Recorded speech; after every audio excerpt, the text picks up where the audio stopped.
the unparalleled, the unfleeting one. He who is the epitome of virtue, the fount of wisdom, our teacher, our guide, our master. He who has explained, proclaimed, and expounded the path to deliverance that today we are here to embark on. The final journey of all journeys, the journey to the final destination. As we bring our paths together, let us also remind ourselves that this is not just a mere veneration to the Supreme Enlightened One, but it is also a reminder of our policy, our pledge to ourselves, an oath that we take, a promise that we make to ourselves to free ourselves of all suffering. Namo tassa bhagavato arahato samma sambuddhassa. Namo tassa bhagavato arahato samma sambuddhassa.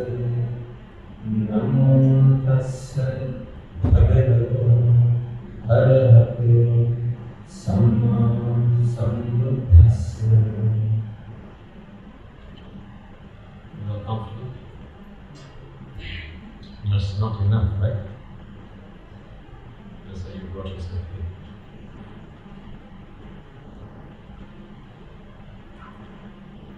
Isn't that why you brought yourself here? Not comfortable, but it's not comfortable enough.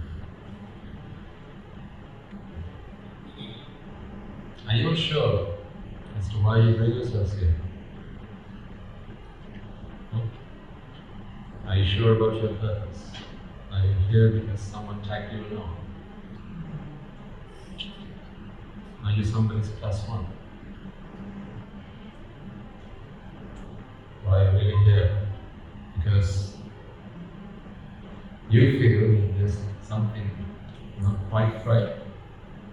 And you don't know exactly what it is, but something just doesn't feel right. And you need to sort it out.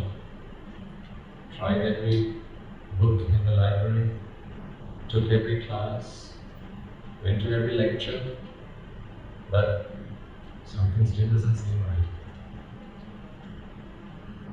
You know, this is where people come for the last time. This is the last class you have to take. This is the last journey that one needs to make. And I say that with conviction. So conviction is not a blind thing. Conviction happens when you have bitten the bullet, taken the step forward, experienced it for yourself, and you can speak for yourself. And I'm dead certain that amongst you there are those who have started to make progress in that journey, and you have begun to experience that there are truths in life that have thus far been kept a secret from you. You might wonder after listening to some of these talks, and I don't necessarily mean these talks by myself, talks in the Mahasangha, talks that contain the Buddha's teaching. And like I reminded you last week, we call it Buddha's teaching, but it's not necessarily his teaching. It's the teaching. The truth belongs to everybody. Just because Newton introduced gravity to us in meaningful ways, it doesn't mean gravity belongs to him. If it did, when he goes, gravity ought to go. It's not how it works. Great people, great leaders, great philosophers, they come into this world from time to time, and they introduce to us facts of life, things that we'd be better off knowing than not knowing. In fact, they say life is every day is a school day. Every day we learn something about ourselves. That's why you buy the newspaper, to learn something about the day, what happened last night, what's going to happen today, what's going to happen tomorrow. That's why you watch the news. Every day is a school day. That's why when you meet someone new, maybe at the workplace, and try and find out about them. Maybe see what else you can get involved in. What is the next best investment you could make? Where can you put your money? Whatever the case might be, a good student is someone who's always learning, always open-minded, willing to take in something. Not take it as gospel every time you hear it. I always encourage you to weigh these things up in your own mind, because I'm sure you're all capable of doing that. So every time you talk about something, I don't ask or expect, in fact I expect the complete opposite of that. I expect that you evaluate these ideas, concepts, these teachings, and see how much it makes sense to you. Because that is where conviction happens. When these things start making sense to you, and you alone can make that decision and that choice. What's important is we keep an open mind. So you're here with purpose. You're all here with purpose. You know that for all the comforts you might have come now to enjoy in life, there are still things that bother you, don't there? There are still things that bother you. There are things that keep you up at night. There are things that get,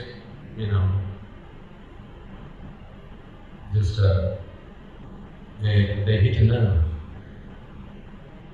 Now, what I want you all to do now is I want to imagine that it's just you and I in this room right now. You may have come with your family, you may have come with your friends, but for the duration of the next sermon, the next 1.5, 2 hours, I want you to imagine that it's just you and I. We're having a conversation. Just you and I. Ignore everyone else here. Just pretend there's no one else here. So every question I ask of you. And I want you to give me an answer. You don't necessarily have to speak it out, but I need you to find those answers within you. So you can think of it as rhetorical questions. But I need you to come up with an answer. Because if you were having a conversation one-on-one, when I ask you a question, you give me an answer, would you? But the nature of a sermon of this sort is, when I ask you a question, you can't necessarily give me an answer. And sometimes, maybe some things I share with you, you may have a few questions you might like to ask me, but unfortunately again, we don't have the luxury of doing that here. But that is why, if you feel the need for that, we have monks at the monastery. You can come and meet them, talk to them, and maybe clarify any doubts, questions that you have. A lot of people do that. On any given day, just to give you an idea, on any given day, we have at the monastery at least 20 sermons going on at the same time. So individuals, they come as groups, or as a family, as friends, and they come and they discuss their problems. How can they find solace? What is the answer to their problems? People who are well off, well-to-do, they've got everything under the sun. They've got everything they could hope for, but there's still something that bothers them. So when you have nowhere else to run, this is where people come, to the sun and stars. Right, so for the duration of this sermon, it's just you and I. Who else is in this room? Nobody else, just you and I. Last week I asked you all to do something for me. I said, as you spend a week, think about the times where what? You experience a pleasure or a dissatisfaction, and try and find out what the wanting is behind that. Because you were making some headway into the first noble truth. If you recall, I prompted you to question yourself whether the suffering that we've always known could be the suffering that the Buddha taught. If we've always known it, why do we need a Buddha to come along and teach it to us? If it's so obvious, if it's so damn obvious, why do we need a Buddha to come along and share it with us? Right? And therefore I asked you to think of suffering in a different way. Think about a suffering that is always with you, regardless of whether you have what you want or you don't have what you want. Now that's a big difference. See, we have become accustomed in life as we have to think about suffering as something that is in our lives, that haunts our lives when we can't have what we want. Think about this. This is how we understand suffering. When we can't have what we want, we believe we suffer. When you can't be with your loved ones, what do? We suffer. We know this all too well, don't we? When we can't be with our loved ones, we suffer. That is why the departure of a loved one, sometimes temporarily, sometimes for good, shocks people. From little kids to grown-ups, if you just have a look at society, and by society I mean who? Everyone else but you? Or are you also not part of society? Yeah, so whenever I say just have a look at society, I think the best place to look at is in the mirror. Because we are all specimens of society, right? So looking at ourselves is as good as looking at society. But we've been on a journey, so you feel that after a while you're leaving society behind. You're going forwards. Because those who come on this journey, they will begin to experience an internal transformation. No, you are not going to start to levitate. I don't know how to do that. You're not going to have radiations from your body emanating out. I don't know how to do that, so please don't ask me how to do that. I'm not going to help you to see your dead mother or talk to her. I'm not an exorcist, so I don't know how to do that.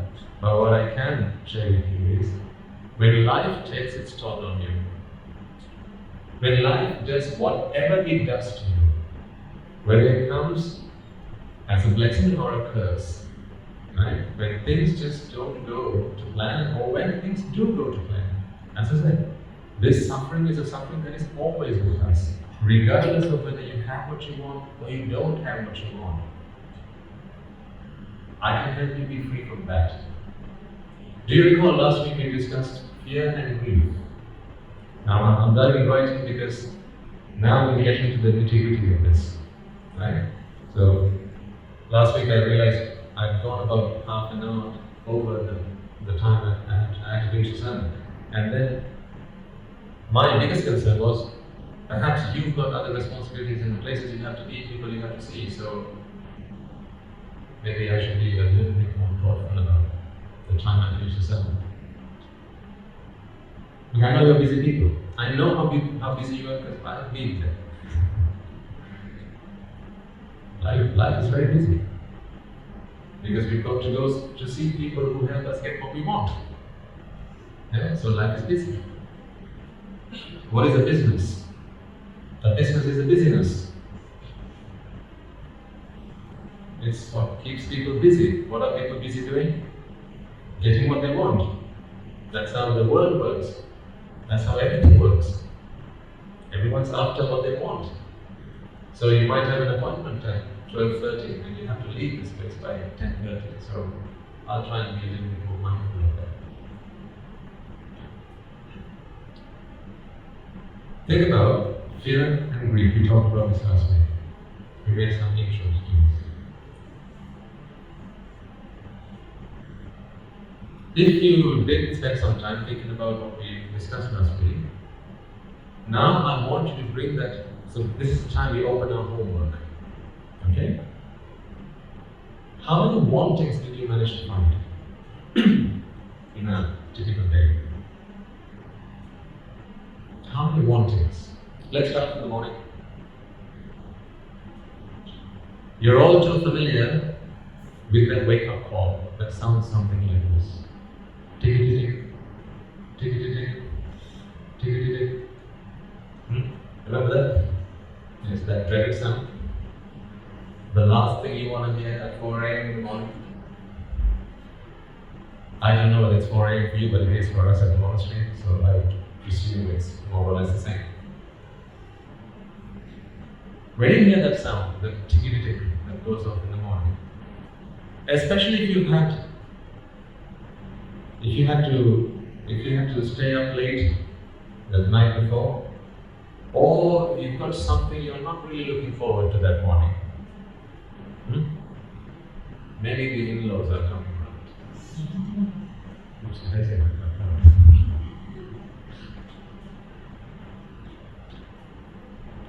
What do you want at that time? It's 4 o'clock. What do you want it to be? Anything but 4 o'clock. See, your morning starts with a sense of vexation. Folks, I don't want you to be like that. We live in the era of a Buddha. You don't need to suffer like this. You can read good books on this stuff. They'll say, start your day at 4 a.m. in the morning, right? A 4-day work week, right? There'll be plenty of books written on this stuff.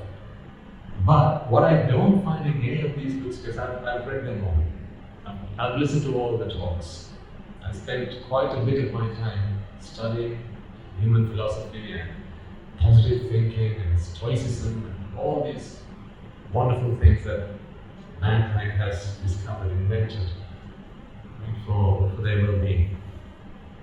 And what I don't find in any of them is, let me tell you what I do find. They'll talk about how do you manage your fear, how do you manage your grief. When you get angry, how do you manage that? In fact, there are classes for this sort of thing, isn't there? Anger management classes. Give me a virtual raise of hands if you've been to one of them. Not really, just a virtual one. I don't want anyone else knowing that, because it's just you and I right now. If you are in the room with me, I say just put your hand up. There's no embarrassment. Anger management classes. See, they teach you how to manage your anger. When you manage someone, do you get rid of them? I mean, is that the whole deal of management? No, you try and fix them. You try and keep them the way you want. Right? So that is what an anger management class does. And then it comes in various guises. You can have a fear management class. They talk to you about how do you manage fear. There are places that teach you about how to manage lust. Surprising. They'll say it's quite normal to feel anger, fear, jealousy. They'll say these are very human emotions. It is what makes us human. So it's down to you as a responsible human being to learn to manage them. Here's the deal. Here's what I don't quite like about them, right? And forgive me for saying this. When you manage it, it's better for the other person. Yeah? It's alright for the other person. When you learn to manage your anger, it's better for the other person because they don't get the short end of it. But you're still angry. If you can learn to manage your fear, you may put yourself forward for various opportunities. People might invite you and you will say, yes, I will do it. If someone says, can you stand up on the stage and give a talk to 500 people? If you can learn to manage your fear, you get the talk done. So someone benefits from that. But deep down inside, you still got those butterflies in your stomach. What if it would be nice where you could just get on a stage, stand up, speak, and not feel those butterflies at all? Some say it comes with practice. No, it doesn't come with practice. I tried that. So I joined Toastmasters to see if practice was going to fix it. No.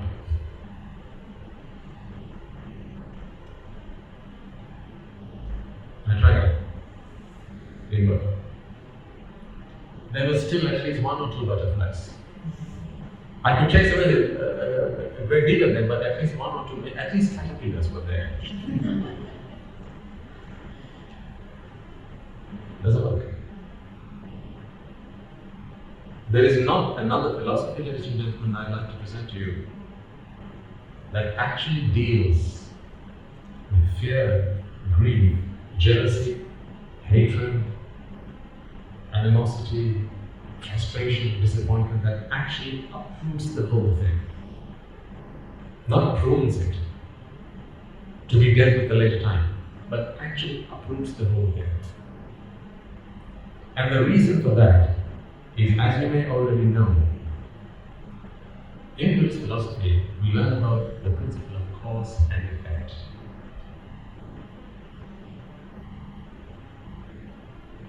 We don't deal with effects. Let them be.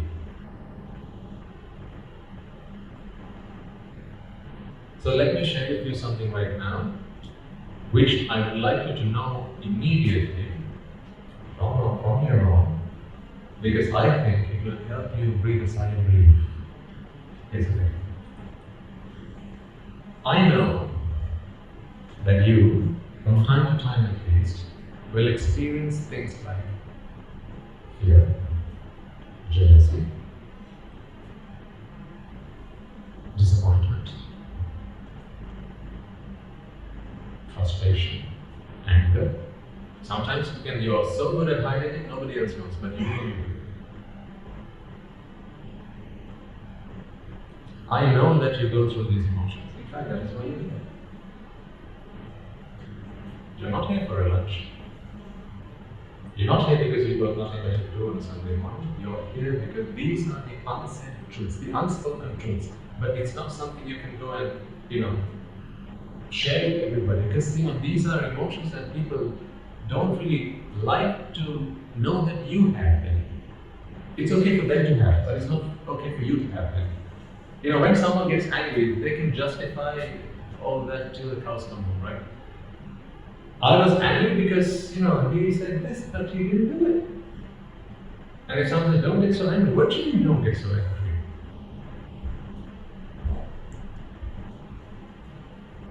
It's so unreasonable, so unfair.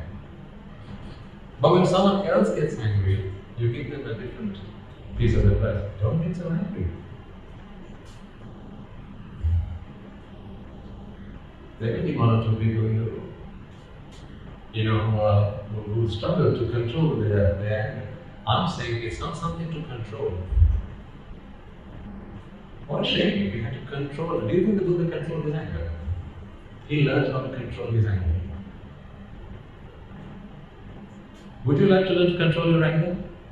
Shall I teach you how to? That's shameful. We are not here to learn to control our anger. We learn to hear how to uproot our anger so we don't feel anger at all. It's a whole new book here. We are not here to learn to control our despair. We're not here to learn to control our sorrows. We're not here to control our disappointments. We're here to learn how to completely and entirely, categorically uproot it.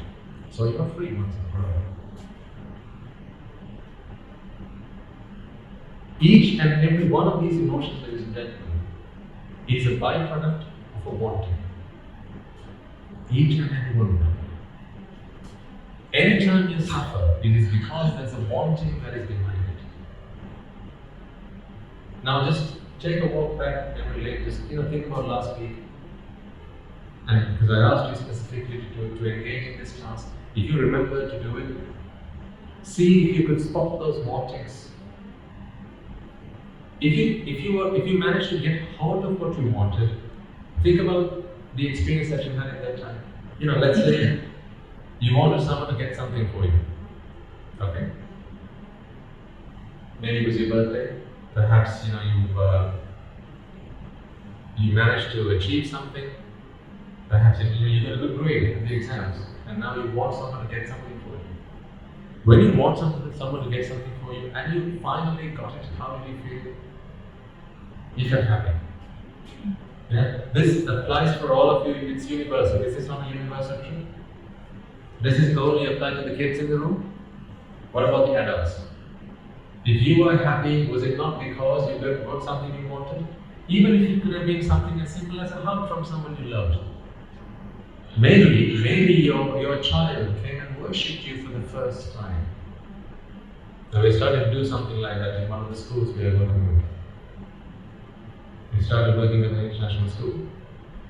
And we've been doing a series of talks with them. And the teachers have been sharing with us that the parents are now over the moon. They can't begin to understand what this transformation is. Children who just ignored their parents, children who thought that their parents were simply something that they were entitled to, just by virtue of being parents. Parents were the people who had to feed us and shelter us and give us what we want.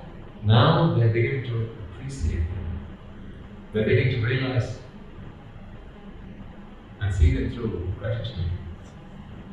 But our next opportunity will be to talk to the parents.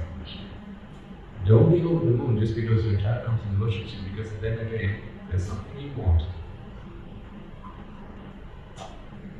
You know, when a child, we do encourage young children to be respectful towards their parents, right? Do you know that's not to please the parents? We never do it to please the parents, because that would be madness. If a parent has to be satisfied, has to be fulfilled, has to be made happy by their child, you know, how mature do you think the parent is? At 45 years of age, let's say, you are still dependent on your 15-year-old for your happiness. I don't think that's very mature for a parent. A parent should be independent and then teach the child how to be happy, regardless of what happens around them. So we never do it to please the parents. We only do it so that the children of the parents make use of that opportunity. So the children of the parents have an opportunity to learn some merits, to engage in good habits and behaviors and learn something for themselves and become virtuous. It is for their benefit, not for the parents. So should we not do it? We must. And as parents, should we not encourage your children to do it? You must, not to please yourselves. If they don't do it, don't be all upset about it. That's not what it's for. Do it on their behalf, because it's right. It's the right thing for them. That's all. So wanting. What other wantings did you have? Let's start from the morning. So we have the ticket. And the moment you hear that, there's only one thing you want to do.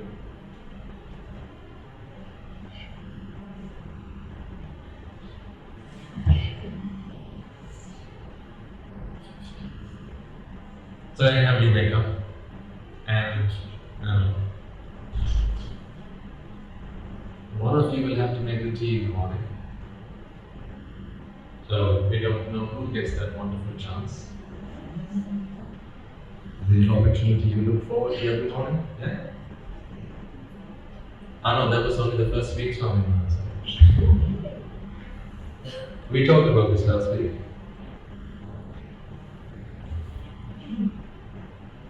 The story of the toilet seat.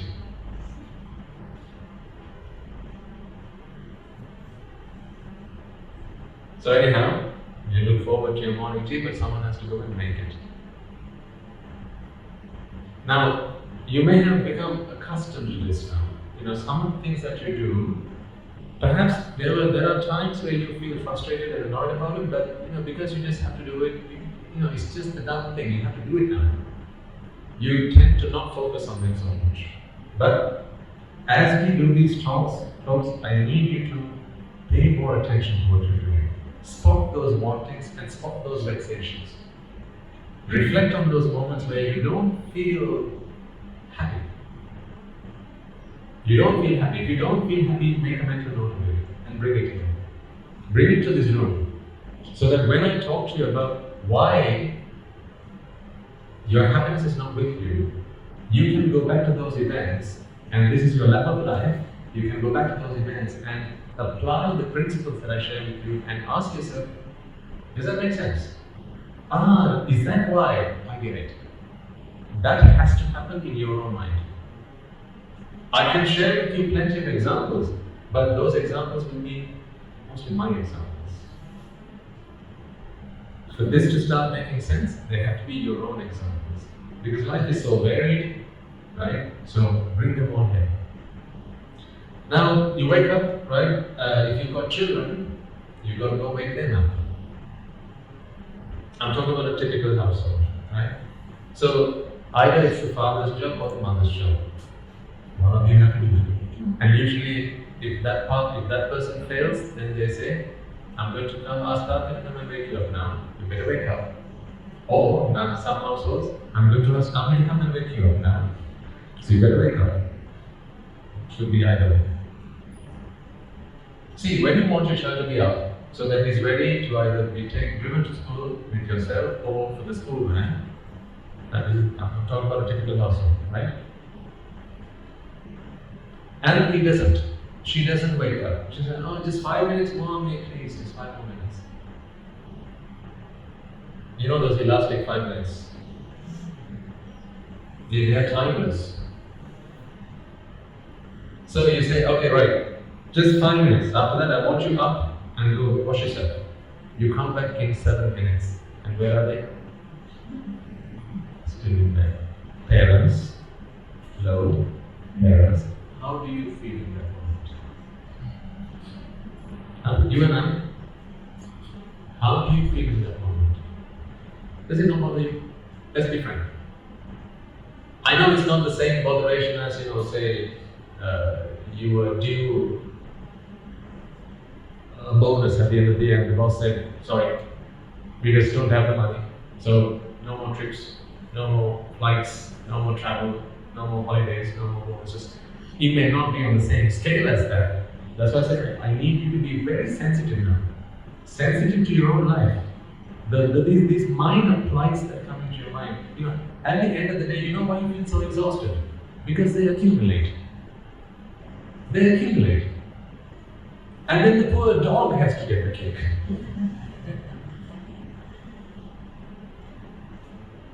If your dog knows that you've had a bad day at work,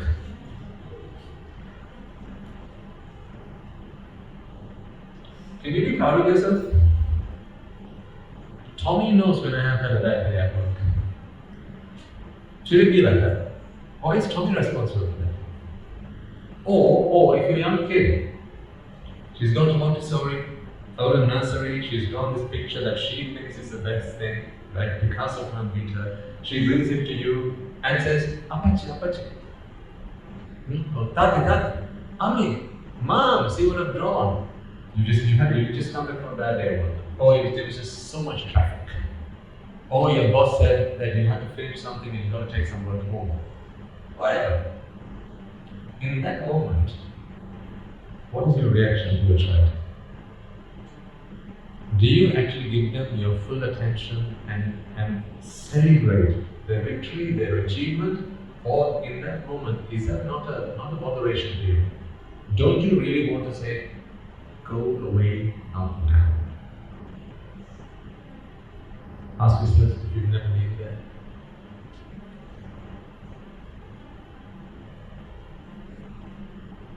I'm going to keep digging, okay? I'm going to keep digging into your lives, but I don't know any of you personally. I'm just going to keep on digging, and when we strike gold, right, you can thank yourself for it. Why? For bringing yourself here. So let's see if you can strike gold.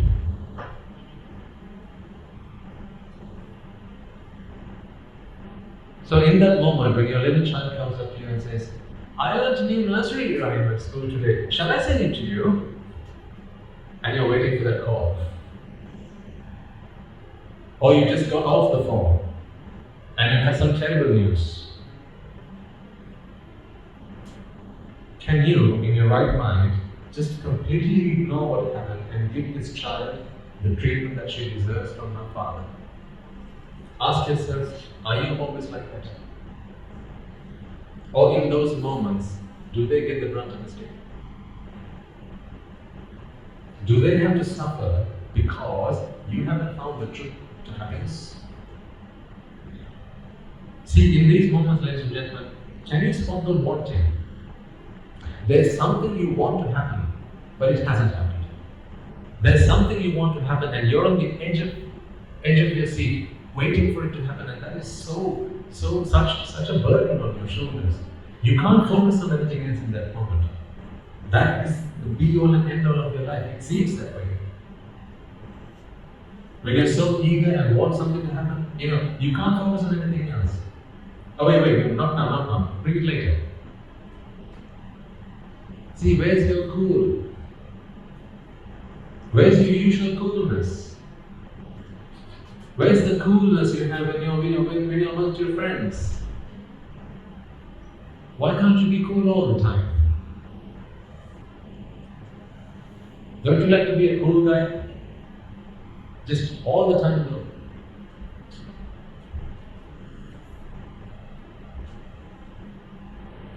Why are you only cool some of the time?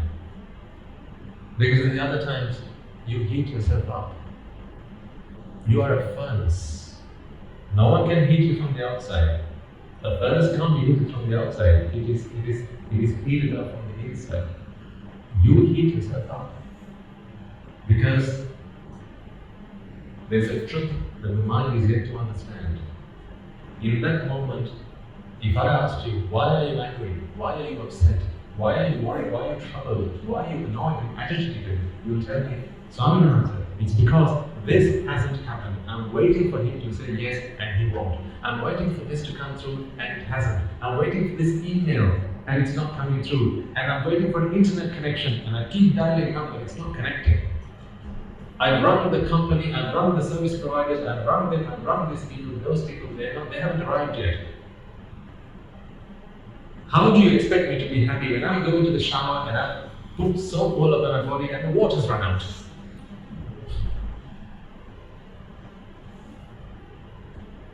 Doesn't that bother you? See, when you shampoo yourself, you're always in fear when you open that tap. When you open the faucet, you're always wondering, will the water come? You're always there. That is the wanting. That is the wanting. Now, you don't recognize these things because technology is so advanced, the human race, we as a humankind are so advanced that we can, we're 9 times out of 10. When you turn the faucet, water comes. Now think about why we have had to advance our technology so much. Because we can't bear the wantings. We can't bear it. We haven't become stronger as a species, ladies and gentlemen. We have become weaker. Physically we might be strong, but mentally we're childish, feeble.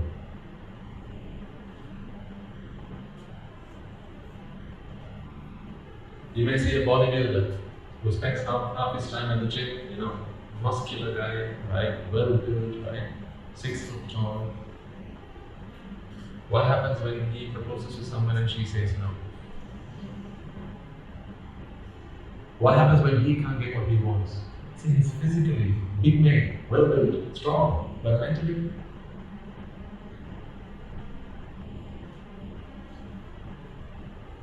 it's okay to be physically fit and strong, that's fine. But what's not okay is when you can't mentally deal with the problems that come into your life.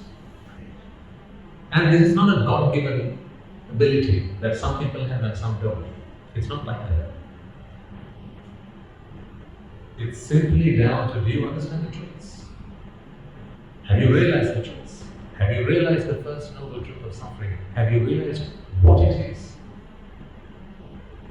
See, if you ask a typical guy, what is the first noble truth of suffering? They'll tell you, well, when I can't have something, that is suffering.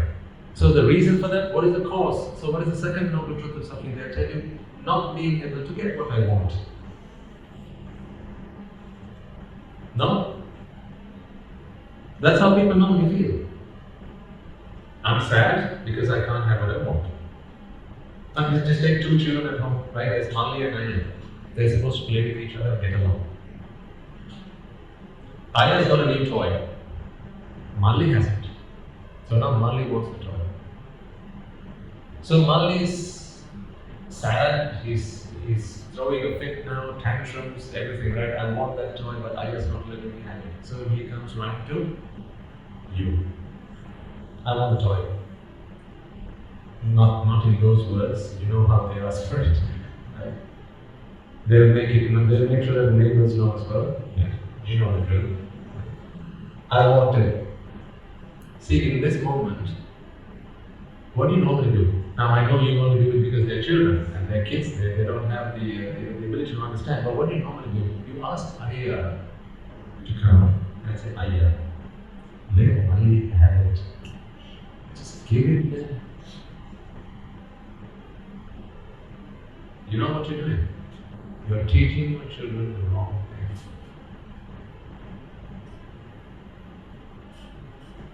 Let me give you a moment to let you see.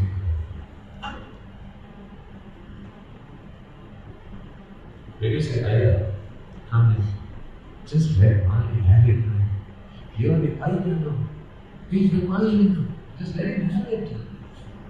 I'll teach you another one tomorrow. You're teaching your children the wrong thing. What are you teaching your children in that moment? If you're unhappy, it's because you don't have what you want. I mean, that is the problem that your child has brought you. You're endorsing that. You're endorsing that. You know, young children, their minds are like sponges. You know this stuff. They are always observant. With the problems that come into their life, they learn about life.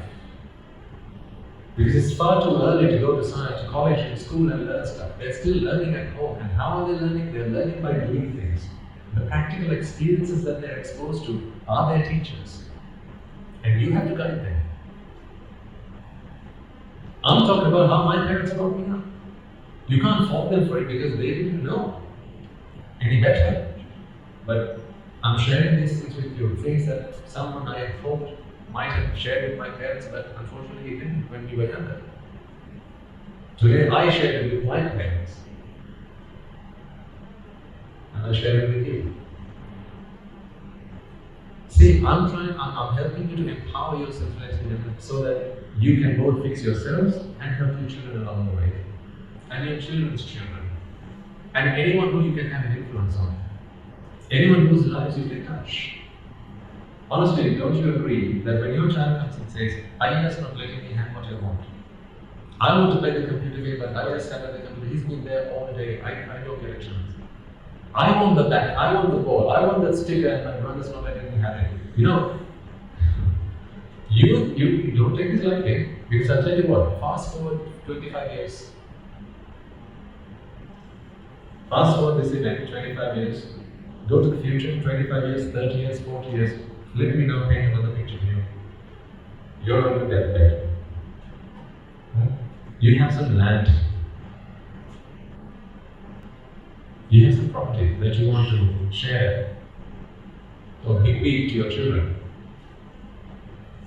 Now there's again unmet money. You better hold on to your life if you love your children.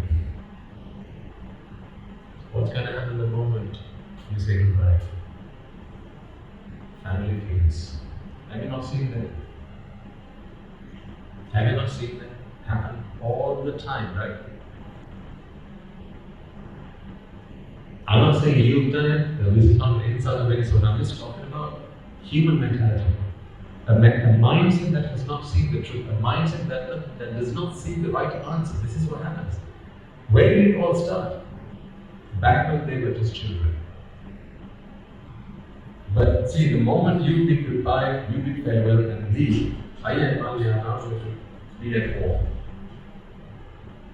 Because now they'll be like, why did Ammi give me the bigger part? Why did Mali get the bigger part? Aren't I the one who was supposed to get it? I'm the local idea. I'm supposed to get the bigger portion of this. Have you not seen families split up because of that? You may know people to whom this has happened. Perhaps friends. Perhaps distant relations. Maybe cousins. Now they don't see eye to eye. These were two brothers that shared the same woman. They grew up with the same woman. They drank milk from the same mother. But today they don't see eye to eye. Unfortunately, I don't blame the brothers. Because when they were younger, they didn't take the right lessons. Because parents were none wiser. Because when Mali cried for it, he did was called Ayya and said, give him. Ayya didn't like to part with it either. So he thought he was making a sacrifice.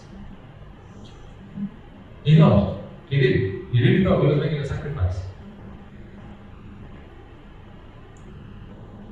See, now you're teaching Malli that for me to be happy, I need someone else to give up and make a sacrifice.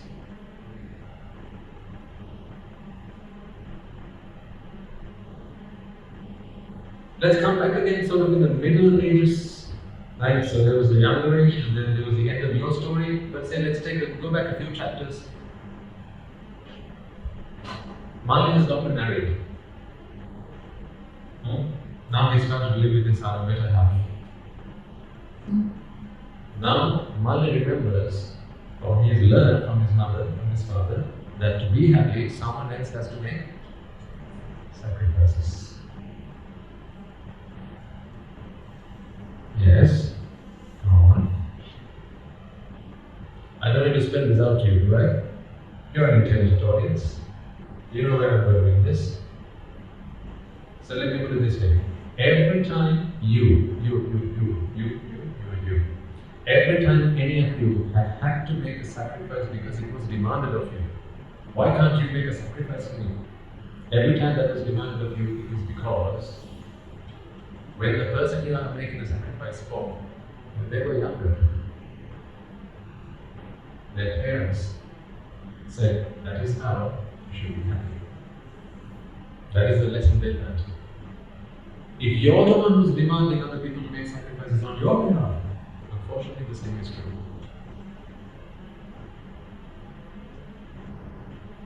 I'm not making any friends today, am I?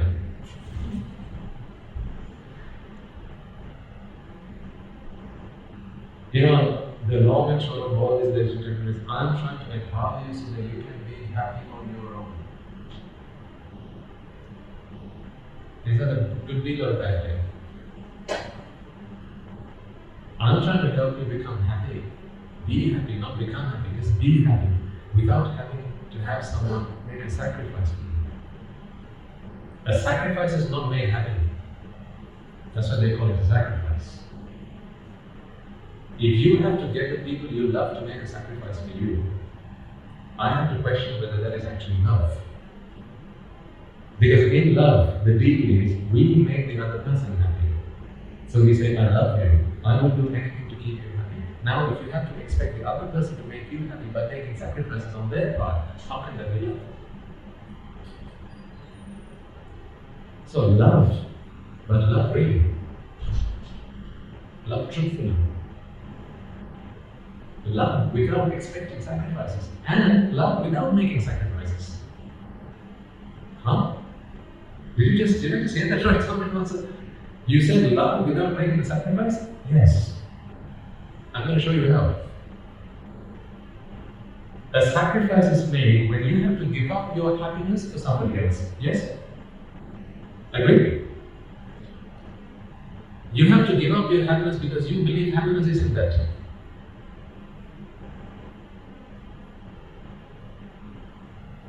What if I can teach you to be happy on your own? And your happiness is not dependent on you being in possession of an object, a situation, an event, an outcome, an experience. If you could learn to be happy without dependent on anything else, and you were happy on your own, by default, now tell me what sacrifices you have to make.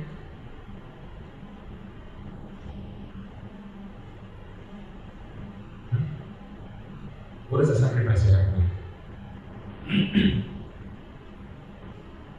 We're not in the business of making sacrifices.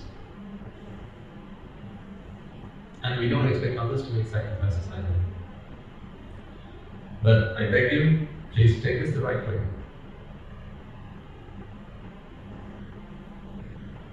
They say good manners is making petty sacrifices. So until you realize that everyone around you has begun to understand the Dhamma, right? And you are still on the way, but you haven't fully grasped it. Maybe there are still things that annoy you, bothering. There are still things that you treasure. If you have to make those sacrifices, make those sacrifices. But I wish and pray for you that you don't have to keep making sacrifices forever. Today, honestly, I don't make a single sacrifice. I'm not here to make a sacrifice.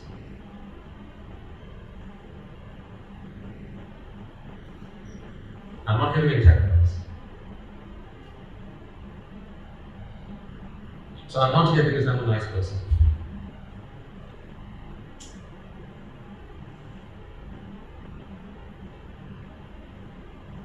This is not a sacrifice. If by definition the sacrifice is you giving up something you like so that someone else can be benefited.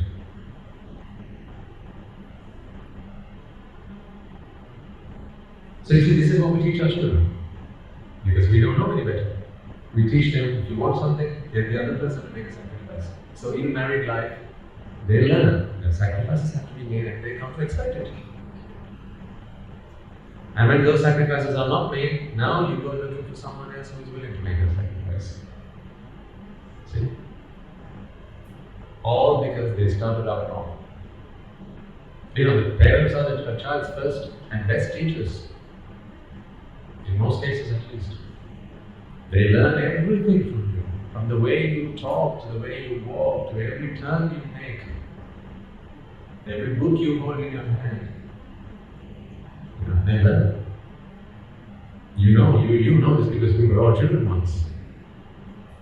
Some will say, you resemble your mother so much, not just by image, but in the way you behave, the way you act, the way you do things. I don't know why I'm talking about parenting today a lot. Maybe there are a lot of parents here. I don't know. Don't come here with an agenda. It's just what comes up. But I do care. That is not a sacrifice. Care is not a sacrifice. I care. I care because I want what is good for you, what is right for you. Right, so it's time to wake the son up, the child up, and he's not getting up because he wants another 5 minutes. You're back in there trying to wake him up again. You start pulling him by his leg. Come on, up. Up now. No. How do you feel at this moment?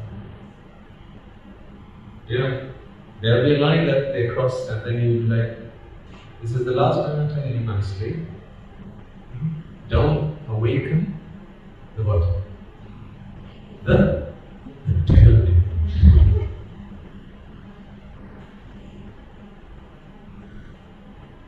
Is that a nice thing to be telling the truth?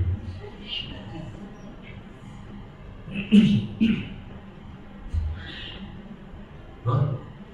Don't awaken the devil.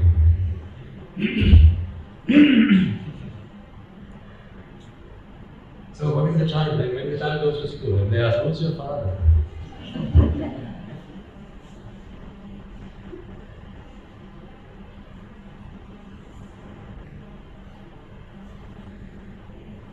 That's not a nice thing to be telling children. I'm not saying or suggesting even that any of you do it, but I'm just saying. No, you're all saints, aren't you? You're the nicest people.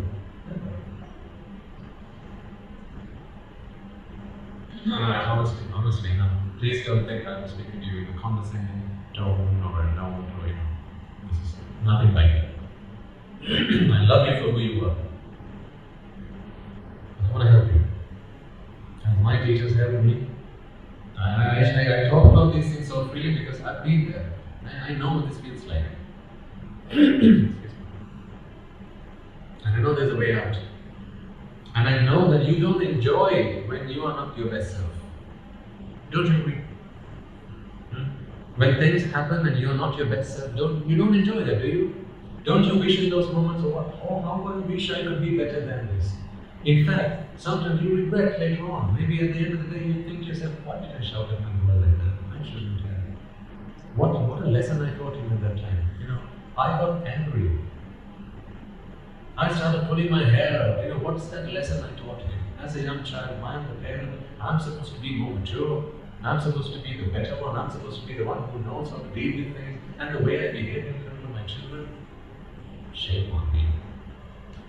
I don't want you to go through that. You care so much about your children, but let me care about you so I can help you not fall into that pit. Is all I ask you.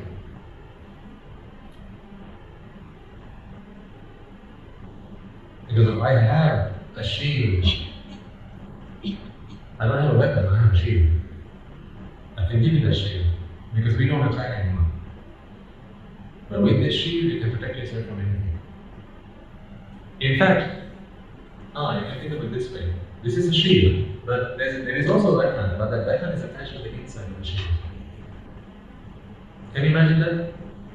So there's a shield, imagine it's this, and there's a weapon, a pointy weapon, it's very sharp, but it's not facing the outside, it's facing the inside. So what would that weapon do? If you held that shield against you, what does the weapon do? Who does it cut? Yourself. It does no harm to the person outside.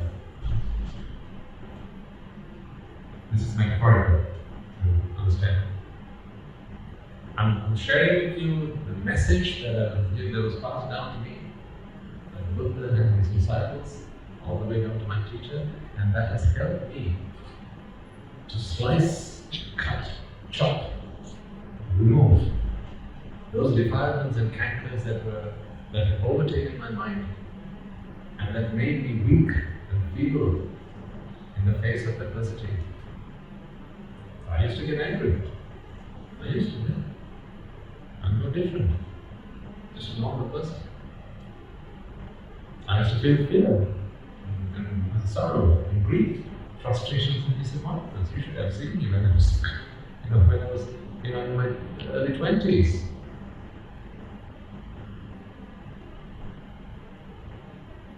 Sometimes I used to be somewhat of a snob. Those days. Did I not tell you last week I don't like who I used to be?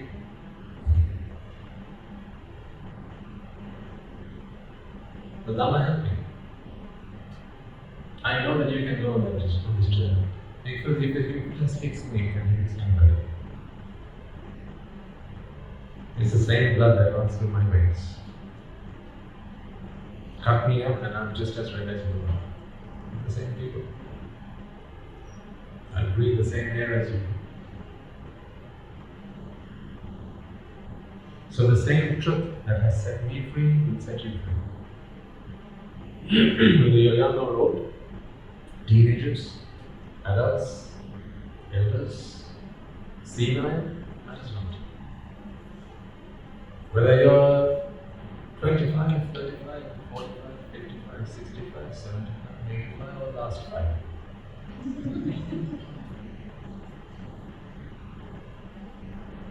So, you're pulling him by his leg.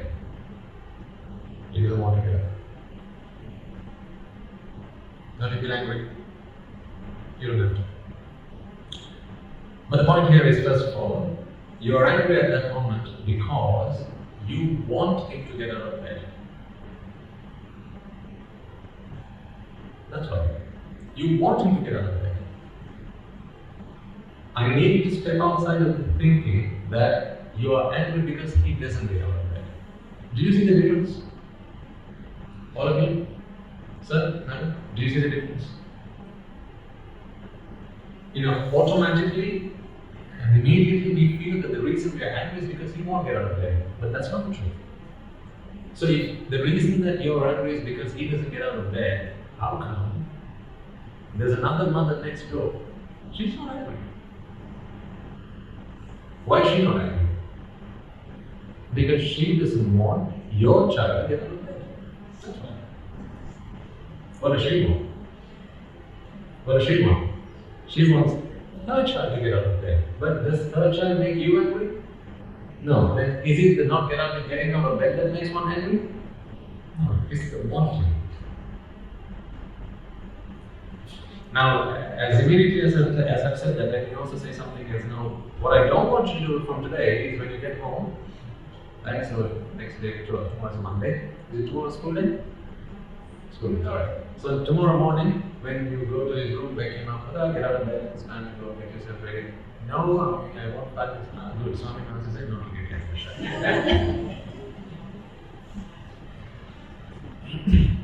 That's it, you know, brush my hands, and relieved of those responsibilities, you're your father's problem, I'm going to carry it on. And if Swami Maharaj said, once he can come and pick you up. No, that's not what I'm saying. You cannot be relieved of your duties and responsibilities. Let's get that straight. Duties and responsibilities are one, suffering is another. Every parent here has a duty to their children, a responsibility to their family. You cannot be void of and free of that. Every citizen of this country has a duty and a responsibility. It's our nation. And we cannot be relieved of that. That comes part and parcel of us being a citizen of the country. At your workplace, ladies and gentlemen, you are responsible, you have a duty to do your duty. That is all part of that. Suffering is not part of that. That is optional. The duty is mandatory. So please, let's not mix the two of them together. I'm only here to help you relieve yourself from suffering, not to do anything with your duties or your responsibilities. In fact, once you are free from your suffering, you will be able to fulfill the full extent of your duties and responsibilities much better than you could previously. Because, and there's a reason for that, it's because now you do it because that is what's got to be done. In other words, you extend yourself in the service of others with no expectation in return. When you have an expectation in return, the party to whom you are fulfilling that service doesn't always get the best deal, because you're always looking out for your needs. As much as we try not to, there's always something in the back of our mind. When there's a wanting, when you want something out of a deal, you are not always interested in the other party. So you can't fulfill the duty and responsibility.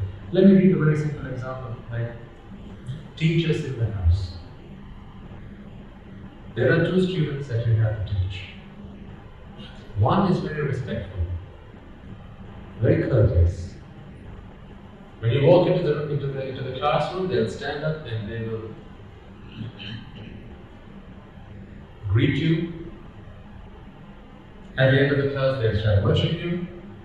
They'll do their homework and whatnot. Then there's another student, they're not so courteous, not so respectful, they might even call you by your name. Have you started doing that in Sri Lanka yet? No? Okay.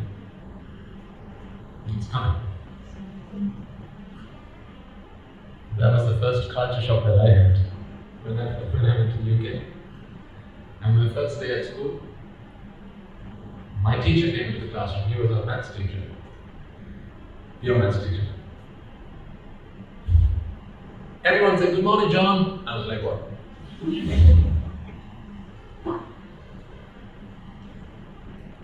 And I stood up. And then John said, "Sensei, we don't do that." That was my first experience of a different culture. You know, we could argue all day long whether that is right or wrong, but that is not the point here. What's right for one culture is right for that culture, perhaps. Okay? So I'm not here to criticize any culture or how people do things, whether that is the right way or the wrong way. My point is this, folks. The same reason I told you earlier. Encourage, teach your children to respect you. Why? For them, not for you. For them.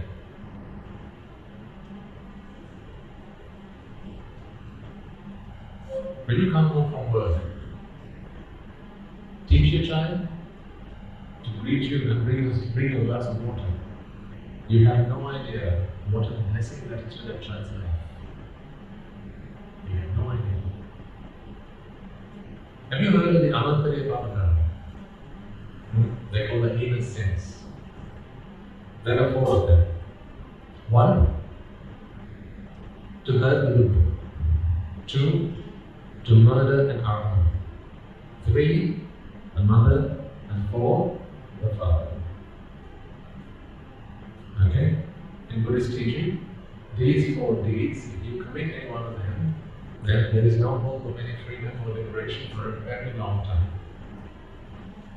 Just think about the fact that the mother and the father are, the regard in which they are held. Killing of the mother, killing of the father is on the same line as killing of an animal. Now, if that is so bad when you do the bad stuff, what about when you do the good stuff? If you can't find an Arhat to go and offer a glass of water to, what can you do? How can you earn almost the same amount of merits?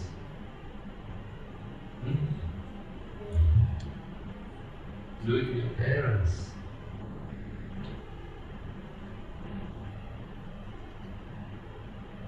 Do it with your parents.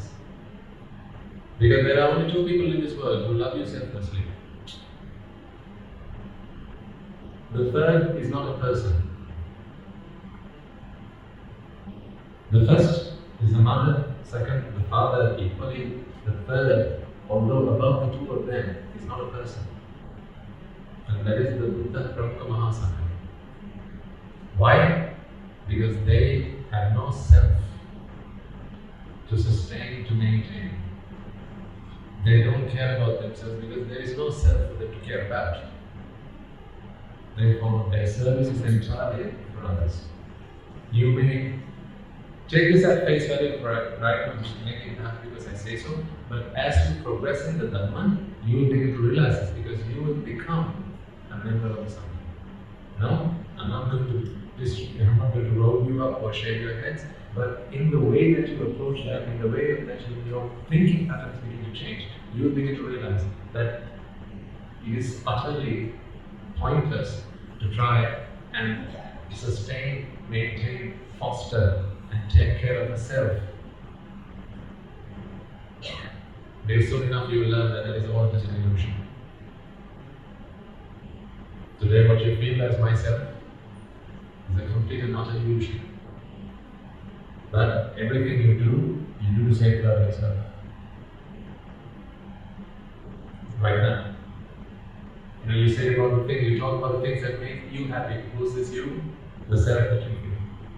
This is what we've always learned to talk about. I and myself, me, myself and I. And who's the center of the universe? Of course, I am the center of the universe. Very soon you begin to realize that this is just not a lie. It's a falsehood. But we'll come to that later. That was just a trailer for what's coming later. So coming back. Somehow he's up, and now it's time to go to the washroom.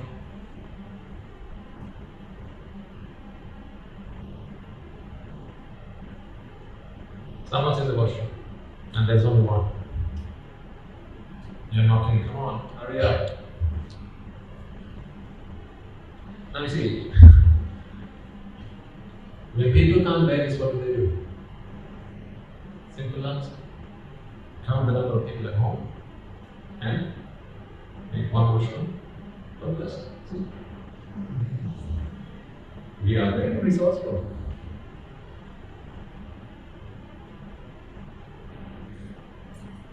We are very resourceful. That is why long, when one of the first 1 or 2 sermons I shared with you, I said, we have become so impatient. We can't bear things any longer. We can't tolerate things. I'm not talking about, the need to go to the washroom. I'm just saying, that's generally true of all things. It's almost impossible for us to bear and tolerate things. So we seek other answers to problems. Answers where we are relieved from our waiting, relieved from our vexation, relieved from our wanting as soon as possible. So you are quite familiar with the running out of water scenario. Now, in Sri Lanka it's not so bad, but in some cold countries, if you run out of hot water, then if you've been there, you know what that feels like. And if that, when it does happen, it's not a nice feeling. See, where does the cold water fall? The cold water that comes out of the shower, what does it drop on? Your body, right? Fair enough, the body feels cold and it starts to, to shiver, tremble because of the cold. Why is the mind suffering? Have you ever managed to get a drop of cold water on the mind? Have you ever managed to do that? Then why does the mind suffer? If you are mind and body, when the body is the one that has to endure, why does the mind suffer? So who wants it? The body wants or the mind wants? The body never wants. The body just has needs. Food is a needs or necessities. Clothes is a need. But have we not gone beyond our needs and into the realm of wanting? If you can walk, into your bedrooms, maybe where you have your wardrobe, open it up mentally. Right? So mentally open up your wardrobe. Have a look inside right now. So I'm permitting you to go home, not literally, but mentally. Go home, open your wardrobe and have a look inside. Tell me, what proportion of everything you have in there is an answer to your need versus what proportion is in there as an answer to your want?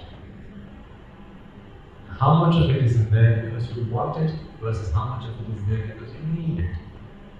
How many pairs of shoes can you wear at any given time? Think about it before you answer. It's a difficult question. How many pairs of shoes can you wear at a single one?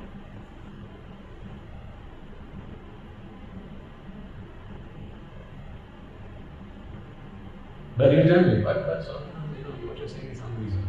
Because, I have one pair of shoes for work.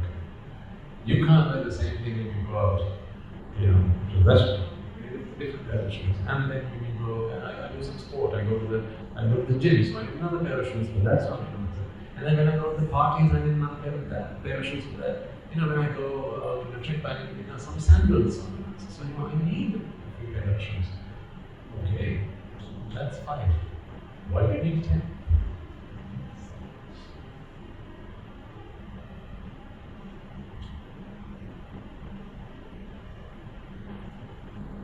Honestly, have you never experienced impulse buying? Have you never walked into a store and walked out of it and then thought, where did all this come from? Have you never questioned your own intentions and thought, did I really need all this? So much so that some days you go home and then perhaps 1 or 2 days later, you bring it back to the store and you say, you know what, I thought I wanted it, but I don't think I need it anymore. Can I have the money back, please? Impulse. That is not a need. Because if it's a need, you can't return it. You need it. It's a want. Now you tell me, what's so bad about wanting something? What's so bad about it? It's harmless. If I can afford it, like if the store has it, what's the deal? What's the problem with wanting? The problem is wanting is nothing to do with whether it's bad or good. It's not about what's going to happen to the other people. Wanting has to exist for the world to operate. Business can't survive without wanting. Isn't that why they put the adverts on TV? Are they just talking about the things you need, or are they going on about the things you want? Of course, for business to survive, there has to be wanting. But that's the thing. People make you want things, and then when you want them, you go and buy it off them. You want things because you believe they make you happy, and that is the problem I have. Why acquire, hoard, anything you want? The problem is, I have a problem with you thinking that the things you want make you happy. That is not true.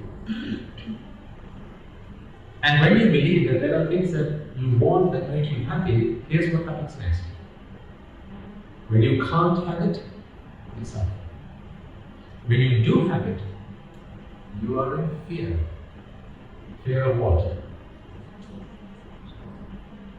Fear of losing it.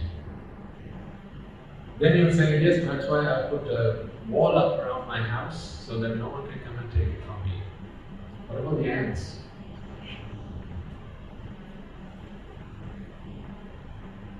When you have something sweet and you bring it home, what do you have to put it on? You bring a saucer, put the water on it, right? The ant trap, right? And then put something on, and then put it. Why? Because you want it. You can't have the ants take it from you. Then there are the natural elements. The fire takes it from you, so you have to keep it fire retardant. The wind blows it away, so you have to make it firm and strong. The sun takes some of it away, so you have to put a roof above it. The water takes some of it away, so you have to keep it watertight. Age makes it brittle. Time takes it from you, so you have to keep it conditioned, recondition it from time to time, maintain it. See, this is what life has become in the end. Maintain the things that you want. Can I sum up life for you? Is that alright? Would you permit me to do so? Here's what life is. First, wanting something, doing whatever is needed to acquire it, doing whatever is needed to protect it, and then suffering when you lose it. Repeat. Tell me about a day. Let's talk about a day. Wanting things, acquiring them, doing whatever you need to acquire them, doing whatever you can do to protect them, suffering when you eventually lose it. Repeat.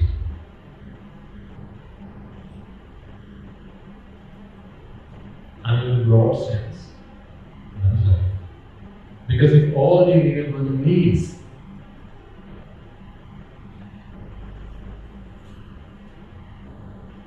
life doesn't have to be so complicated.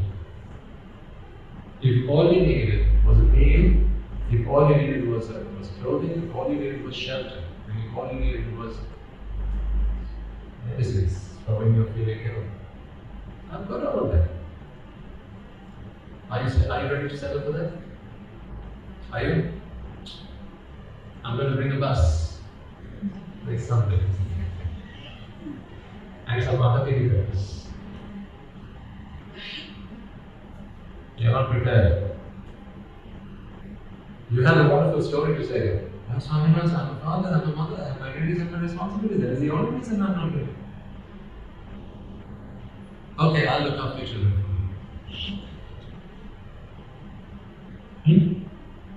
I'll look after children for you because at the monastery we have facilities to do all of that. Sometimes people come with their whole family. Mother, father, 2 boys and 1 girl. The whole family comes. They listen to the Dhamma, they realize the truth, and they all come together. Father goes on to become a monk, the mother goes on to become an Anagarika, the son goes on to start the Anagarika program in the hope of becoming a monk eventually. And the daughter, she also starts working on the Anagarika program as a young Anagarika. For no other reason than having realized that wanting is the problem. Wanting only brings suffering. I know behind all of this you will still have an argument. See, I'm very nice like that. I bring up the arguments that you have and then I completely shatter them. I'm beginning to read minds, I think. No, I don't have that skill, but what I do have is experience of having lived the life actually. So I know all these arguments that you can come up with. Here's the deal. You tell me. I'm going to say, what you're saying is all true. What you're saying is all true. I can't agree. Whenever there's a wanting, there's a fear, and there's a grief, I agree with all that. But when I get what I want, something else, it makes me really happy. Makes me happy.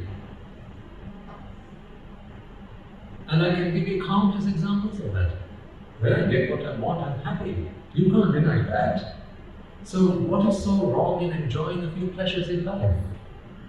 What's so bad about that? What's so wrong about that?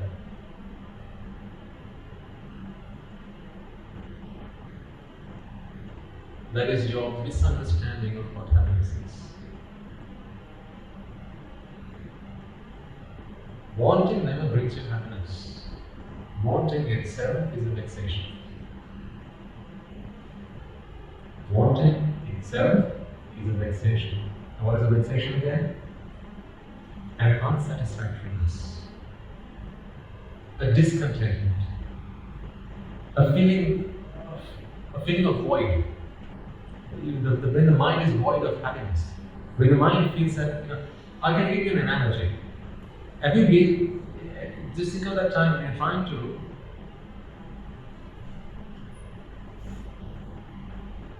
when you're trying to nail, send a nail to the wall, when you're trying to nail something, or maybe put a calendar up on the wall, and you have to put the nail first on the wall and then put the calendar up. You put the calendar on and it drops to the floor. What do you do again? You pick it up and you do it again.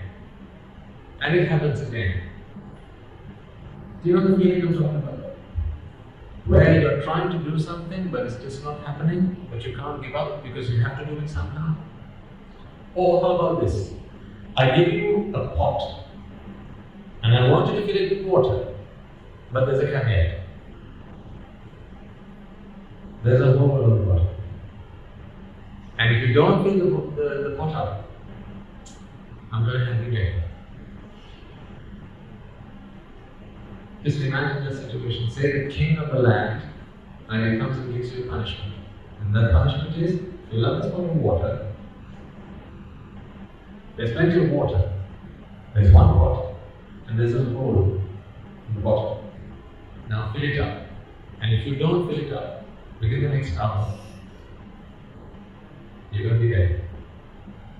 Just think about the feeling you would get in that moment. If you were presented with such, I know this is a hypothetical situation, but unfortunately this sums up every situation you find yourself in.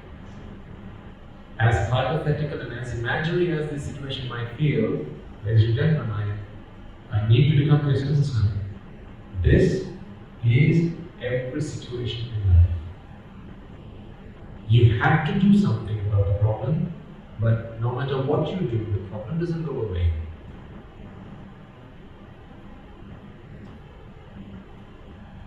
The problem doesn't go away. But you can't just give up, you have to do something about it. How? We're talking about vexation. See, if the king said you have to do it, now you start filling the pot up because you can't just give up. You have to try it, but no amount of trying is going to fill that pot up. Why? Because there's a hole in the bottom of it. So every time you fill it up with water, that water leaves the pot. You know what's up? This is life.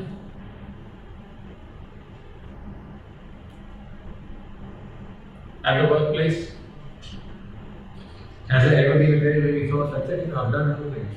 Now, from today onwards, I don't have to stress. I don't have to worry. There's never a day like that because with every day comes new stresses, new worries.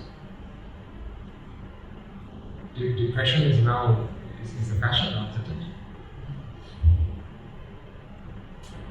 I mean, if you don't have depression, it's as if it's like you've not done anything in life. No, there's a lot of talk about this now. Apparently. I mean, I don't get to hear these things unless someone comes from the outside and wants to change with them. Because, honestly, we're not depressed. Because we didn't want it. So you can't be depressed. What is depression? You are depressed when you can't have what you want.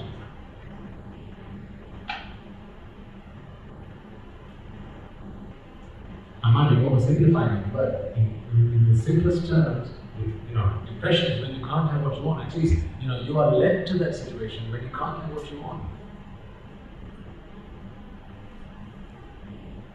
Because there's never a challenge in life that can come to an end. Every challenge just keeps on going. There's never an end. Do you think you can ever say, that's it, I'm done cooking dinner? What happens next evening? You've got to put dinner in there. It's never finished. It's never finished. What about paying the bills? Never finished. What about fixing the car? Never finished. What about making the people at home happy? The people you live with? Sometimes you spend a fortune and take them on a holiday to the Bahamas. At the end of the holiday, I said, right, you know what? I spent all of my father's money, everything that I had in my inheritance to make you guys happy. From today onwards, you just have to be happy. Don't expect me to make you happy again. Alright? What happens in 2 weeks' time?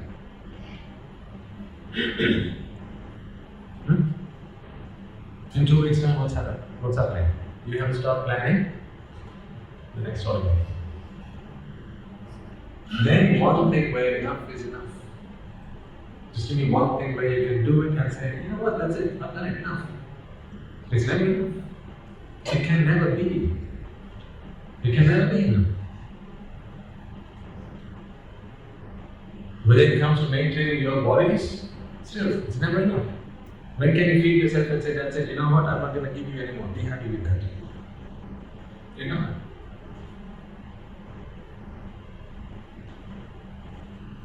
Because in 6 hours, your body's going to say, hey, time's up. Feed me. Never enough. If you are an employer, you have people at work, right? You are employees, you want to keep them happy, your subordinates, right? You give them a promotion. For how long is that going to keep them happy? You give them a pay rise. For how long is that going to keep them happy? You know this. At the end of the year, you give them a nice sweet bonus. For how long is that going to keep them happy? All the perks in the world you give them, do you think they're going to be loyal from that day on to your company and never ever be interested in another offer that might come from the outside? No, because people don't know how to be content. Why? Because wantings are never dead. Every day there's a new wanting that comes into people's minds. You've heard of the phrase, the golden handcuff? Yeah, you know how that works? Every time you go one step forward, they create a lifestyle for you that you have to maintain. Now to maintain that lifestyle, the resources that you have are simply not enough, so you have to keep on working, keep on improving yourself. Work a few extra hours. Find another investment to make.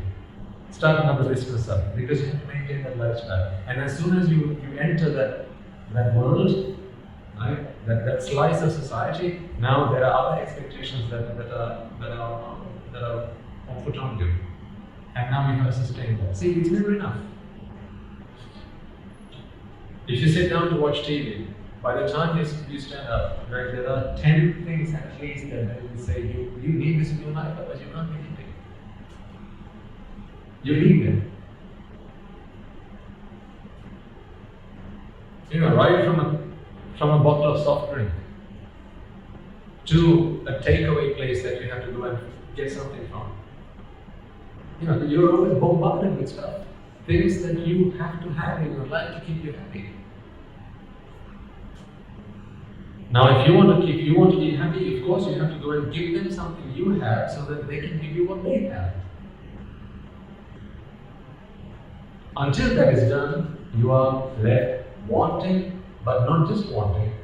Remember, buy one, get two free. Whenever you have wanting, you are either in a state of fear or you are in a state of grief. You are in a state of grief when you don't have what you want.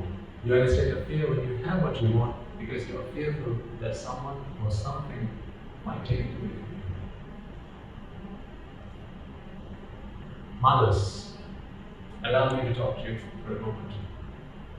Do you remember when you were younger and you weren't a mother at that time?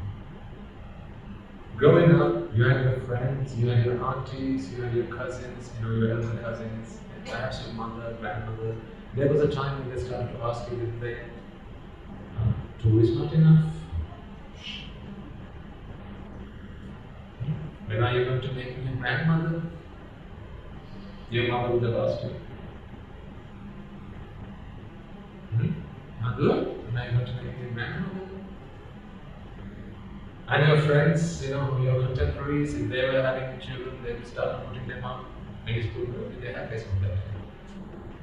Nowadays, right, let's bring it to the contemporary age. Right? So, now people say, you have to do this, you do that. And then from that day, there came a time where, in your mind, you decided, I think I want children. I want to have children. I want to have children. The thought occurred into your mind. Maybe, in fact, there was a time in your life where you thought, no, I'm going to have children. There might have been a time like that in your life. But all that changed. So, from the moment you decided you wanted to have children, now you have to completely change your lifestyle. Mothers, no? You completely change your lifestyle. If there were things that you were in the habit of doing which were not going to be good or comfortable or wholesome for a child to be around, then you started changing your habits, your behaviors, your lifestyle. This is a sacrifice a mother makes. The sacrifice. Because that is not what the mother wants. As a woman, she wants what she wants to enjoy. But she has to give it up so that she can have a child. See, a sacrifice is being made. It is not that any longer she no longer wants it. She wants it, but she wants a child more. So sacrifice.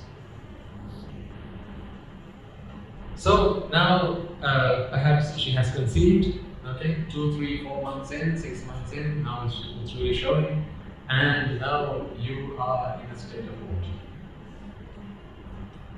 Fear? Yes. What if you are trying to conceive but you cannot? Once the wanting comes into the mind, you're trying to conceive but you cannot. I know a couple who decided to have a baby in a test tube. And they shared with me all the pain that they went through. There are couples who have split up. There are couples who... This is not the first time you're hearing this, I know. No? There are couples who have split up because they can't have children.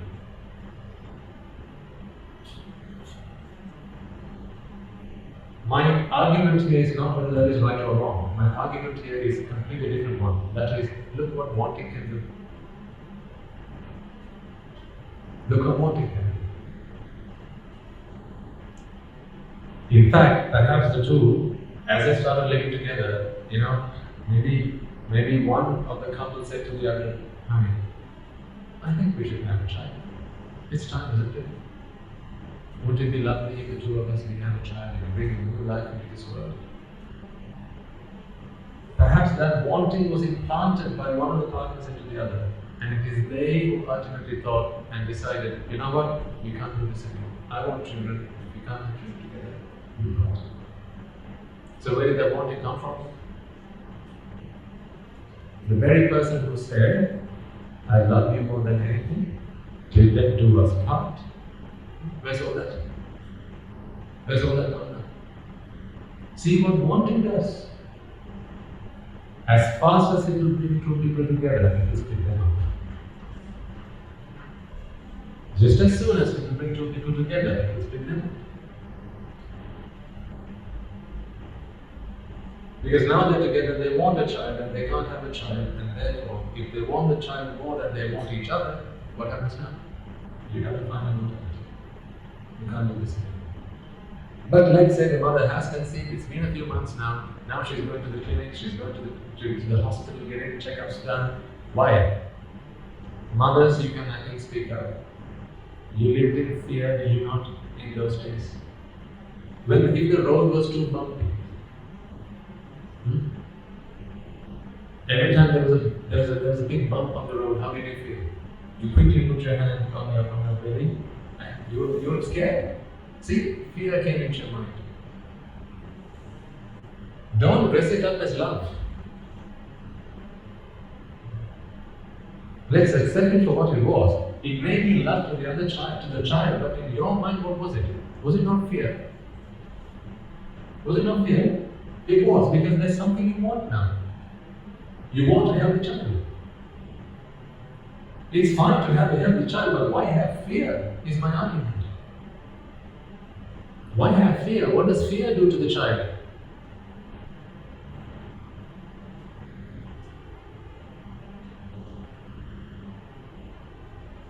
When you go to the clinics, you stand in queue, right? You do all that because you want something. And then ultimately, you have the child. Now, when you regain consciousness, let's say, when you go to delivery, the mother, if she becomes, a bit unconscious, when she regains consciousness, what's the first thing you want to find out? Is the child healthy? Until you can get an answer to that question.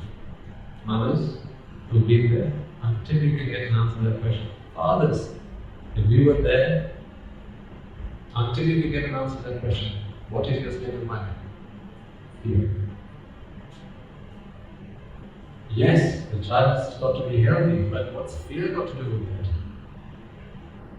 What's fear got to do with that? Fear is all down to wanting. You want the child to be healthy. Yes, the child's got to be healthy, but what's the deal with the wanting is my question. I'll come back again because you'll ask me, so are you saying that we shouldn't want anything at all? Should we not want the best thing for our children? Should we not want the best things for our families? It is not wanting that brings the best things for your family. Okay, answer this question for me. If wanting feeds your family, why do you go to work?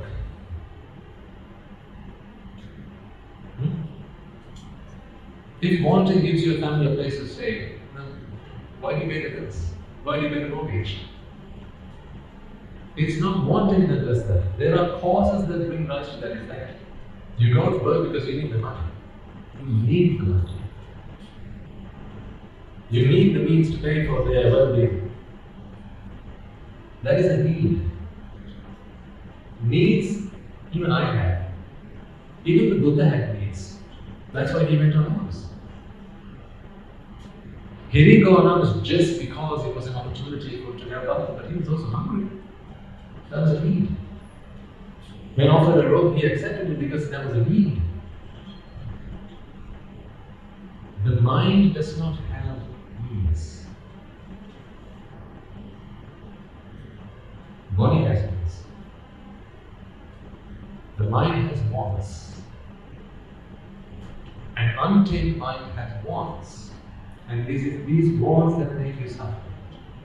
Once again, as a good parent, as a good husband, as a good wife, you have to do every duty and responsibility for your family. I promise you, you can do this without the wanting to do it. This wanting is not, you might ask me, Swami, if we don't want it, we don't plan it. Shouldn't we plan it? Should we just take it as it comes? No. Plan it. By wanting what I mean here is the pain that the mind goes through, is the vexation that the mind goes through, is an unsettled feeling that the mind goes through. The mind doesn't have to be unsettled because an unsettled mind does not give anything to the family. If anything, what happens when the mind becomes too unsettled? When it becomes shaky. Now, it awakens the devil within you, does it not? See, when wantings just keep on growing and they can't be fulfilled, what happens then? You're not the best person you are. You become someone who you are not proud of. But keep away the wantings, do away with the wantings, but fulfill the duties, fulfill the responsibilities. That is a state of mind that we can aspire to. We can, I promise you, we can do that. Take the whole monastery away from me. I'm alright with that. As long as it's there, I'll fulfill my duty. That is the mindset I want to help you come. Take everything that belongs to you. Because one day it is going to be taken away from you, right? So let's not pretend that this is just a coincidence. It is an inevitable incidence. One day it's all going to be taken away from you. Do you see how people suffer with their hands? Have you seen that?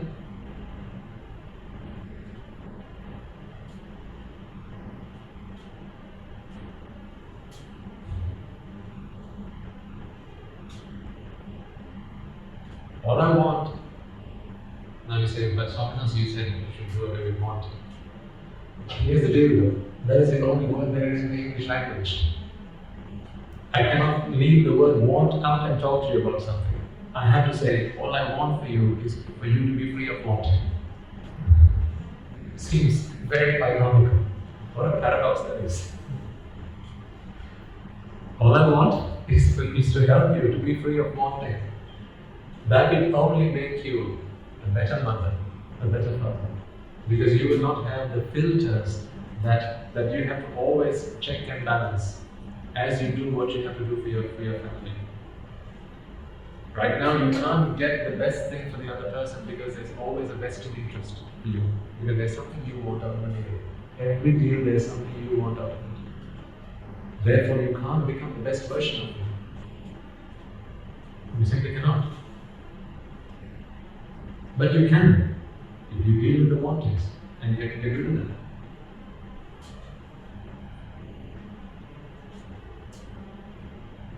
So these wantings are a curse. For as long as you have the wantings, you're always going to be living in either fear or grief.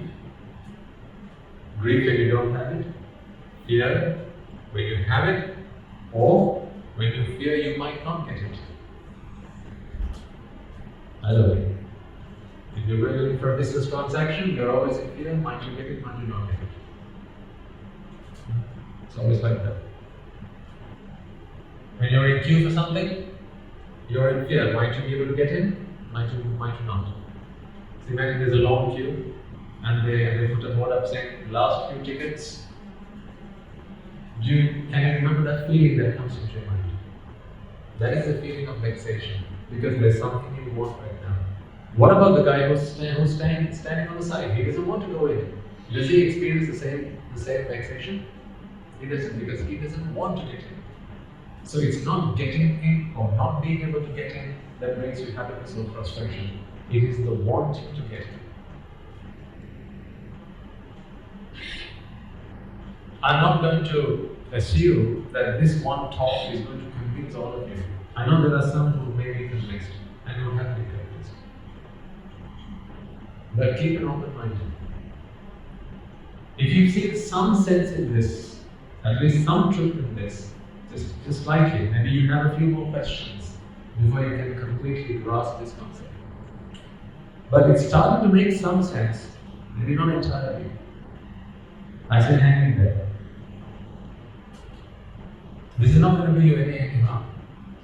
Once again, if at the end of these talks, your family comes and tell me, Swaminatha, my husband, he was such a good man before he started listening to himself. Now, he doesn't even look after the family. He doesn't pay the bills, he doesn't do the washing, he doesn't wash the dog, I have to do all that now. Then, I'll have to have a word with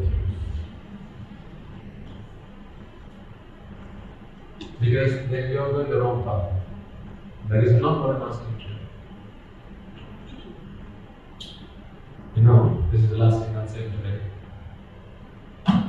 Once you begin to understand the profoundness and the depth of this deal of wanting and why and how that is the real suffering that the Buddha speaks of.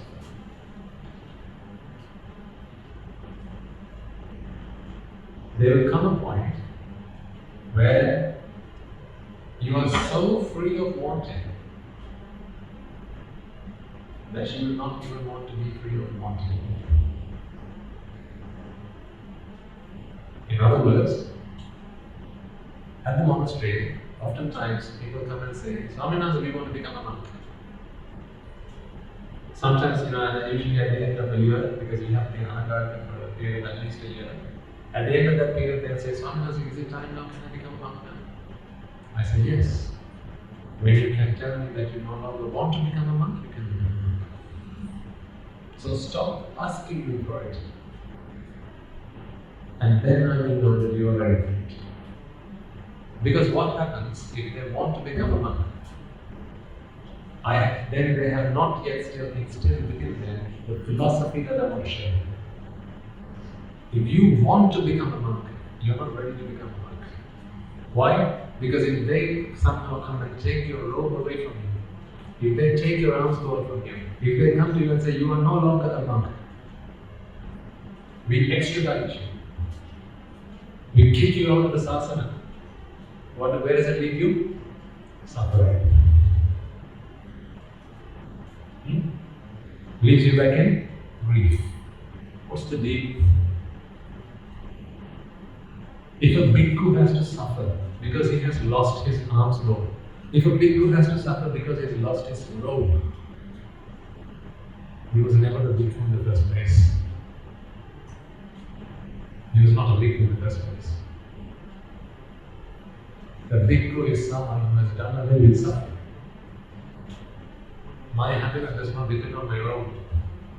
If someone comes and takes it from me, I shall gladly give it to them, provided I have something to cover my decency. Because my happiness does not depend on that. My happiness does not depend on my alms bowl. If it did, I'm not a monk. Because my monkhood is not based or is not factored on my alms bowl, my shaved head, and my robe. It is a state of mind.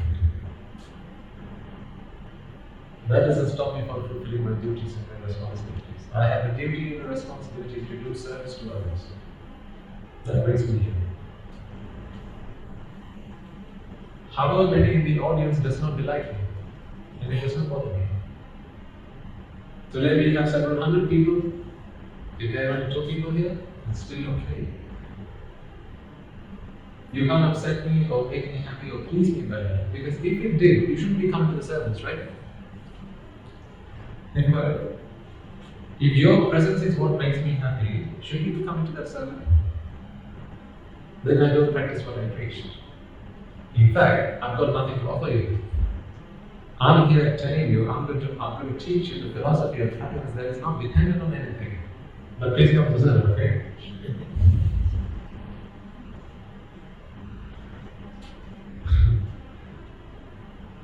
Then the talk does not matter the work, right?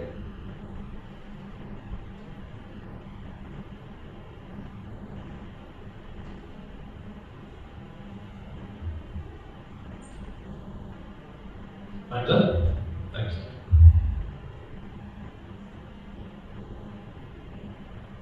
Next week, let's try and get into the details of where wanting comes from.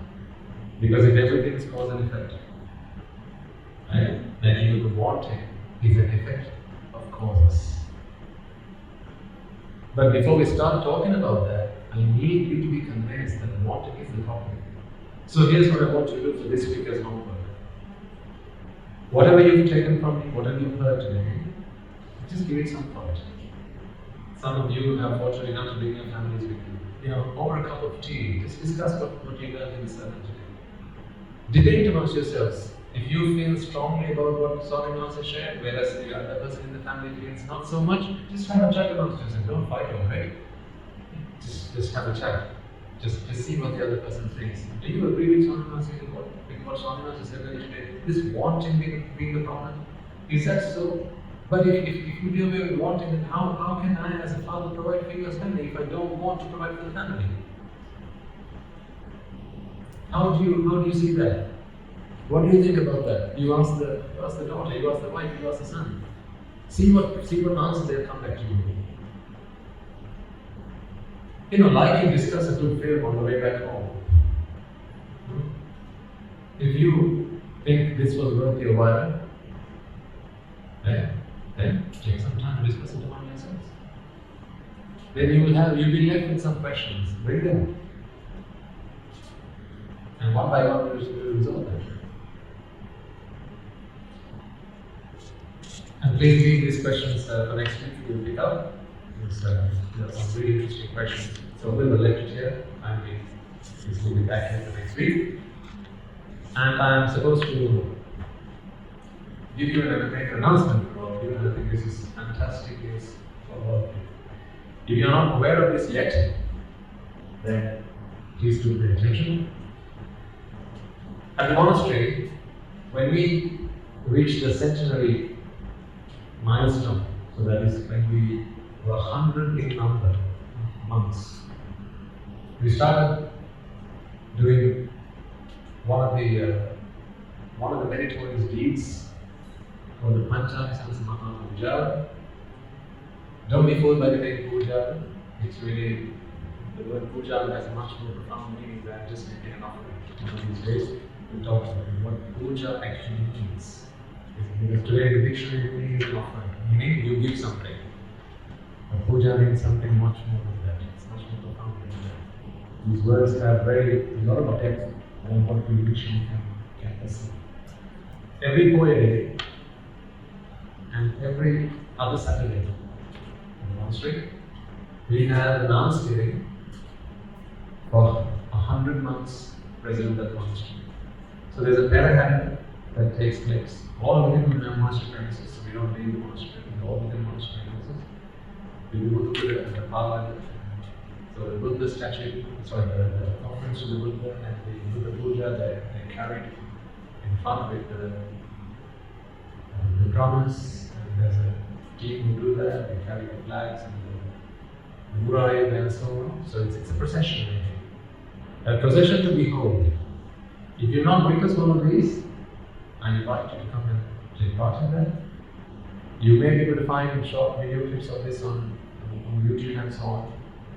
And once we do one, we make a short video clip and post it so that other people can rejoice in it.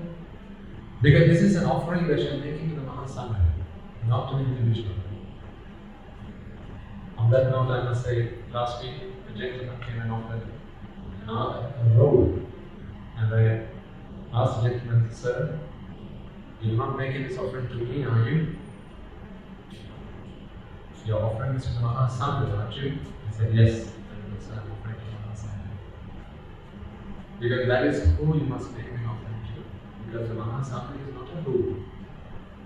Remember I said there are three, Mother, Father, there is one more. The Mahasangha is not a who.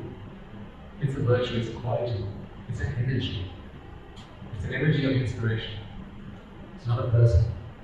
Remember when the Buddha was offered a robe by his stepmother, Mahamajavati, and when the Lama said, "Sir, your mother, your stepmother is here to make this offering to you, please accept it." Right? On 2 occasions the Buddha said, "No, I reject it." On the 3rd occasion, the Lama used to have this habit of keep on asking until he gets what he wants. So he kept asking on the 3rd occasion, the Buddha said, because the Lama said, "Sir, this is your mother. She loves you, she dotes on you. And when your mother passed away, she looked after you like her own child. She fed you. She did everything for you. Why do you reject this of her?" And what did the Buddha say? Ananda, there's not a man in this world who knows and appreciates the love of her mother than I do. And that is the very reason I deny her offering. Please ask her to offer it to the Mahasangha, not to me. Because I am also part of the Mahasangha. So whenever you make an offering, offer it to the Mahasangha. One of these days I'll explain to you what the Sangha is. Today you might think that the Sangha is an army in a yellow robe. That is not a Sangha. You might call them a Sangha perhaps. That is not a Sangha. If any man in a robe is a Sangha, then you have to question some of the things that some people do in robes. Just because someone is clad in a robe doesn't make them a Sangha. A Sangha is an attitude. It's a quality, it's a virtue, it's a mindset. It's who we aspire to become. Sangha is the eradication of ignorance and attachment. But I'll give us time. I'll share everything I know with you in a matter of 2 hours. But over time we learn all these things. So this offering, the Panchami Sansa Mahapuja, you might ask, what is Panchami Sansa? There are 5 rewards for this. Again, I can't explain all of this here. I can, just give me enough time for that. There's a meaning behind all of this and how they all help you on your path to Nibbāna. I won't accept any offering from you unless you understand how it relates to your Nibbāna. Because I am not here to take your offerings. Thank you very much. I'm not here to take anything you have to offer and go and fill up my chamber. That's not what I'm here for. You need to attain Nibbāna. Whatever you need to attain Nibbāna, I'm here to share with you. Make use of that opportunity, that's it. So the Panchānsana Puja, which includes the Paraka, we start with the Paraka of all the monks, all the Anagarikas and Anagarikas of the monastery, as well as the young children. We have a home and the monastery. The young children, they also join with us. And the Dhamma children also, they come along. And there's a procession which leads into the Dhamma hall. And from there on, we have the alms giving and the rest of the day unfolds. And if you're joining this, I do invite you to stay along for my teachers, Guru Swami Maharaj's talk in Sinhalese, which will happen soon after. I think if you listen to one of them, you won't have to listen from me again. So I invite you to join that as well, if you have the time. So the announcement is the Panchānsana Dinka is scheduled to be held on Saturday the 19th of August. So you have about a month from today. Will be organized by the joint participation of the Aravana English servant group. So they can be on a Saturday, and the Sunday Dhamma talk group, which is all of you. There's a separate WhatsApp group for this, the Panchānsana Puja group. So it has been created to share the information with all of the participants. And these two groups, as well as the other groups within the Aravana, wishing to participate in this meritorious event. So there's a group, as you may know, for those who attend these talks. If you, as I said one day, there's a WhatsApp group. So if you join the WhatsApp group, you will get these announcements. And I have a lot of respect and regard for those who have taken the effort to organize this, because I think what they're trying to do is to take you on the journey that they have been.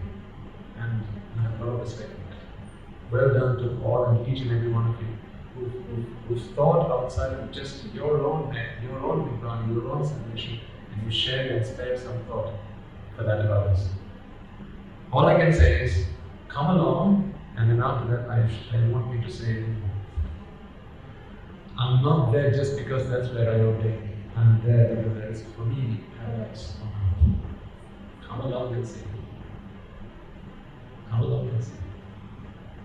So that will be on the 19th of August. The date is available. Reserve it. And look forward to seeing you there. Right, so there's a homework for next week. That is? What's on? The vexation. Think about wanting and how it is the freedom from wanting that brings you pleasure, and how fear and grief always come as part and parcel of this wanting. So have a discussion between the members of your family if you get a chance to do that. Perhaps just on the way home today. As you're driving, just have a quick chat. What do you think about what Swami Maharaj said? Do you think that agrees? Oh, fine, pull up. Careful. Why did that happen? Where did that fear come from? Out of nowhere? There was a dog that just ran across the road. Was it the dog that brought the fear? Then you have to go killing dogs and chasing them away. No, the fear didn't come from the dog. The fear came from within. Why? Because there's something you want. You want the safety. You want there not to be an accident.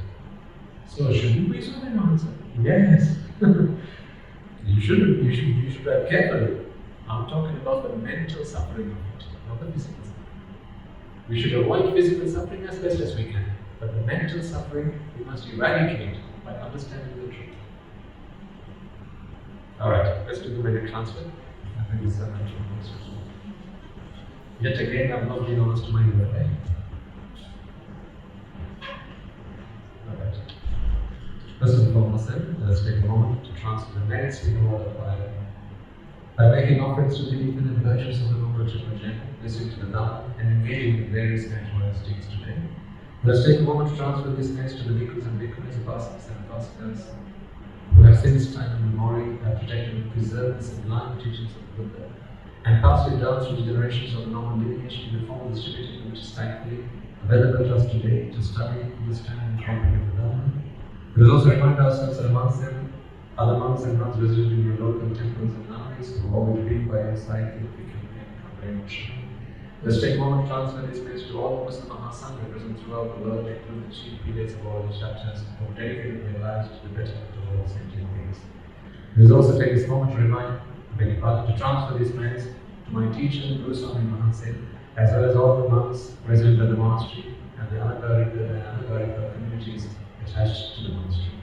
Let's take a moment to transfer this message to those who made great efforts to disseminate the teachings of the Buddha, be them by translating these talks, sharing them on with others, or inviting others to join them, and may by the power of these merits, if any of them have been born with lawful pains, they reveal themselves and be born with blissful pain. May they abstain from the unmeritorious deeds, fulfill the meritorious deeds, fulfill the noble eightfold path, and may they all attain the supreme bliss of Nibbāna. Let us also take a moment to transfer these merits to friends in the monastery, to the devotees, and those who provide the Mahasangha in return for their merits in the journey to attain the bliss of Nibbāna. Let us take a moment to transfer these merits to those who provide the Mahasangha with shelter, arms, robes, and medicines, as well as continue to extend their well wishes and their know-how. By the power of these merits, may they abstain from the unmeritorious deeds, fulfill meritorious deeds, fulfill the noble eightfold path, and may they all attain the supreme bliss of Nibbāna.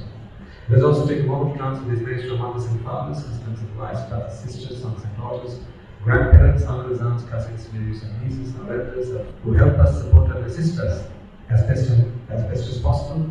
May by the power of these merits, they may heal the metaphysical mental ailments and to help them overcome any obstacles to their Nibbāna. May by the power of these merits, they abstain from the unmeritorious deeds, fulfill meritorious deeds, fulfill the noble eightfold path, and may they all attain the supreme bliss of Nibbāna. Sadhu, sadhu, sadhu. Let us also take a moment to transfer these merits to the devas and brahmanas, spirits and demons, primarily the Sakadeva as well as all the devas, gods and deities who are committed to protect and fulfill the Samudasasana. Let us transfer these merits to our guardian deities who keep a watchful eye over us and keep us out of harm's way. And by the power of these merits, they prosper in divine power and wisdom. May they abstain from their meritorious deeds, fulfill the meritorious deeds, fulfill the noble eightfold path, and may they all attain the supreme bliss of Nibbāna. Sadhu, sadhu, sadhu. Let us also take a moment to transfer these merits to our ancestors, those who have passed away in our name, our loved ones, those who have predeceased us. May they all rejoice in these merits. Let us remind ourselves that in this long journey of samsara, they have all been friends and family to us, and they have provided us with shelter, provided us with food, and every comfort that they could possibly provide us with. Let us also take a moment to transfer these merits to those who protect the peace and harmony of our nation, members of the armed forces as well as the police force. They sacrifice their lives to provide us with these comforts. May we all rejoice in the merits we have all acquired today, as well as those who might have lost their lives in the war, be they friend or foe. May they all rejoice in these merits. Let us also take a moment to transfer these merits to those who might have lost their lives in natural calamities such as tsunamis and earthquakes, landslides, blizzards, forest fires, and so on. Reminding ourselves that in this long journey of samsara, they have been mothers and fathers to us, friends, siblings to us. They have provided us with shelter, arms, comforts, and all pleasures of life. May they rejoice in all these merits, and by the power of these merits, if any of them have been born with woeful pains, they redeem themselves and be born with blissful pain. May, by the power of these merits, they abstain from the unmeritorious deeds, fulfill the meritorious deeds, fulfill the noble eightfold path, and may they all achieve the supreme bliss of Nibbāna. Sadhu, sadhu, sadhu. And finally, by the power and blessings of all the merits we have all acquired today, we be able to witness the effect of many hundreds of thousands of arahants on this blessed land. And by the power of these merits, may you and I, and everyone who's helped make this program a success, become a Rahat Mahanse or an Anahat Mahanse in this very life itself, and in the era of the Dhamma Supreme Bliss. Sadhu, sadhu, sadhu. And blessings of the Lord to be with you. And members of the Mahasangha and transfer the blessings to you.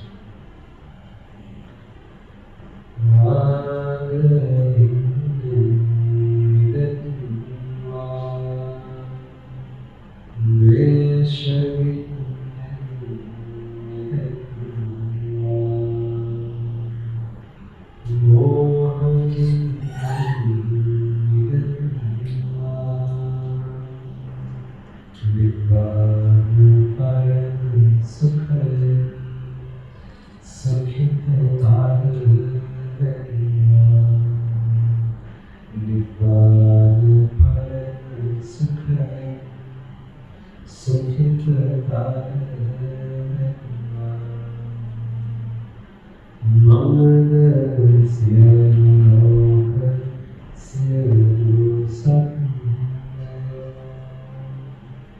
Nibbāna param sukham sakhitaya Nibbāna param sukham sakhitaya Nibbāna param sukham sakhitaya